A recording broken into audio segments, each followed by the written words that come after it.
Okay, this is my JVC L-A31 turntable, and this video is to demonstrate the process of cleaning the lid, because as you can probably see, things look a bit blurry and indistinct, and I'm going to try and renovate it using a proprietary cleaning product which is normally used for cleaning car headlights. You can see that on the screen, and I'm going to do it in a scientific way by cleaning half of it and then comparing it against the unclean half to see if it makes a significant enough difference. So anyway, that's the turntable, and I'll just give you a quick look at it in action. Please see the separate video I'm going to do for my review of the turntable's sonic qualities.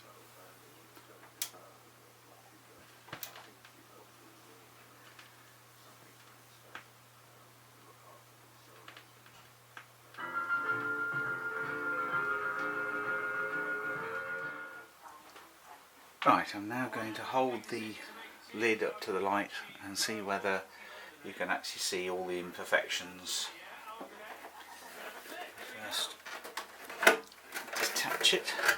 So there we are. Now I don't know whether it's possible to see, there's some surface marks, some very light hazing, but also some deeper scratches and one or two somewhat larger pits. I'm not going to attempt to try and remove the large scratches. What you might also be able to see is some, yes you can now, there's some crazing of the plastic, so it's obviously been around for a while, and I think the manual shows that this is made in about 1982, so 30 years old. There is one crack in the corner of the lid, but it doesn't seem to compromise structural integrity, and in this particular case there's one hinge missing, so it's a bit awkward to get on and off. But what I'm looking for is to reduce this hazing and light scratching across the top so that you can actually see a look through to see the record turning. I'm not trying to remove these, which are quite deep. If you've got an electric buffing kit like a Dremel drill or something similar, you should be able to get rid of deeper scratches, but I'm not so concerned. This is just for me and my use, but maybe other people might find it useful. As you can see, with that in front of the turntable, everything looks very hazy. Take it away and hey ho, it's all very clear. So I'd like to be able to see it looking a bit like that when it's playing. Okay, and the next step will be, I'll show it to you masked off, and then I'll start doing the cleaning process. Okay, so we have the turntable lid masked up and ready to be cleaned now.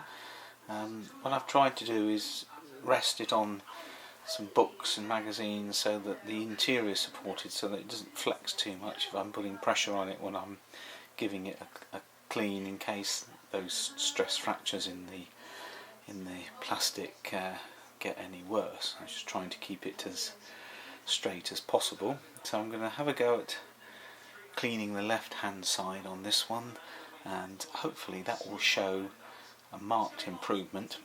I have given the interior of the lid a clean with some general cleaning fluid, as here.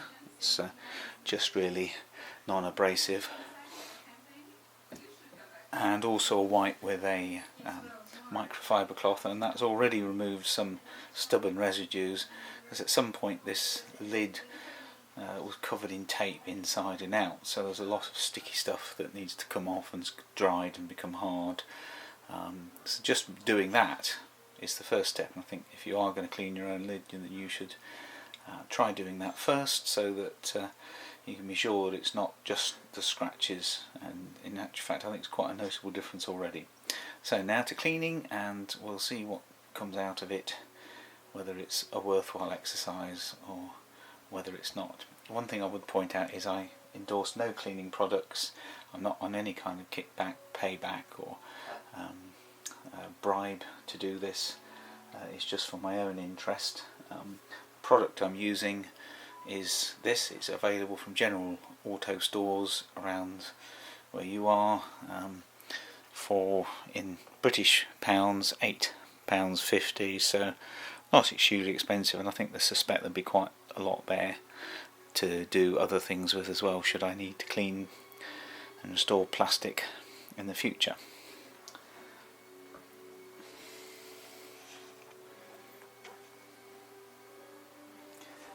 And all I'm going to be using is some microfiber type cleaning cloths, some ordinary cloths to wipe things down with, so nothing fancy, just ordinary everyday household materials. Okay, so I'm going to get on with it now and we'll see how we go. Right, we're going to get cracking now. So first step is to put some of the polish or the restorer onto the applicator pad and apply to a small area. So we'll go on with this now and I'll show you how we go later on. So we've now completed cleaning the left hand top side of the cover only, not the front, not the back, not the sides, just the top. Subjectively it feels smoother than the right hand side, which feels rougher to the touch, and if you look at it using a torch it looks brighter, but we've yet to try it on the actual turntable. You can see that some scratches are still evident, but the haze seems to have gone and the sort of fanning light scratches also seem to have disappeared.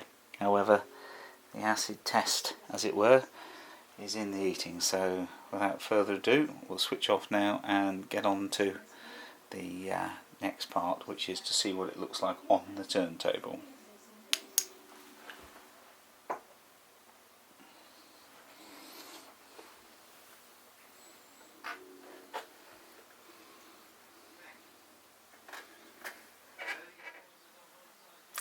Okay, here we go, and this is the turntable lid half clean from the outside, front left, top left rather. From my point of view I can see that the left hand side looks clearer and less scratched, so less hazy, although there are still the pits and the slightly larger scratches more evident. But if you compare with these sorts of things, they're more or less all gone, just a faint residue left. That was just applying everything by hand. Again, I haven't done the front, the back, the sides or the inside, which will be done next. And to aid in my next step of doing the rest of it, I've purchased this item, which is a little sort of handheld buffer thing. I was hoping to get a one for my drill, but the local tool centre had a very expensive kit, and the local do-it-yourself place didn't really have anything. So we'll see how we get on doing things manually. Okay, here we go, all set up for the cleaning of the top using the new buffing tool. So without further ado, I'll pop this on and we'll see how we get on.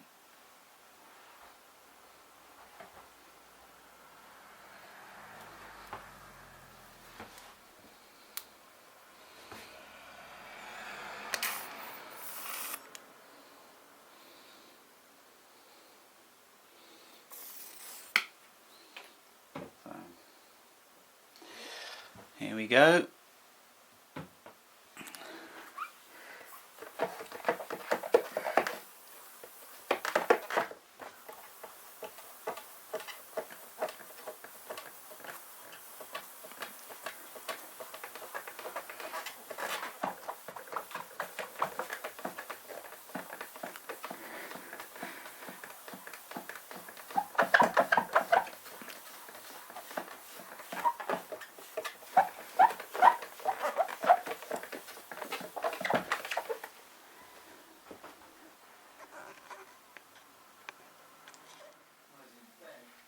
Okay, so here is the finished article. I think that subjectively there's a noticeable difference in terms of clarity, colour, maybe less yellowed. Overall, I'm quite happy with the result compared with the expenditure, which was £8.50 for this automotive type cleaning material. You can get specialist cleaning materials online, but I think this is good enough for the purpose. I personally am not going to take it any further at present, although I can still see that there are some faint scratches left in these sort of areas, and the pits will remain because they are almost, it looks almost as though something's been put on top there, but pleasingly the sides, back, front and inside have come out well, and all that sort of nasty sort of residue that's probably kind of fingerprints over years seems to have disappeared. So you can see the turntable surface clearly and the record surface, which is good for when you want to decide to lift the needle or check whether there's any dust coming up onto the needle and that sort of thing. And in general it just looks a little bit more environment friendly, although it's not on prominent display in a living room, so it's not an object of desire in that sense. The only way it's an object of desire to me is in that it'll play my vinyl LPs in the way that they should be played. Next step will be to purchase a new stylus so we can hear the sound and see my separate audio and sonics review to see how my system I feel stacks up, and I'll perhaps then do one or two on ripping some vinyl to MP3 and see whether I can add my thoughts to those that are already out there. Okay, so without further ado, I'll just play you a very, very small snippet of music just to finish up on. What I'm also trying to do is I'll perhaps cut together some before and some after shots just so you can see, compare for yourself, make your own mind up as to whether this is a beneficial thing to do. I feel it was, given that this is a cheap piece of equipment. You might feel differently if it's something that was rare, fragile or delicate in some other way. Okay,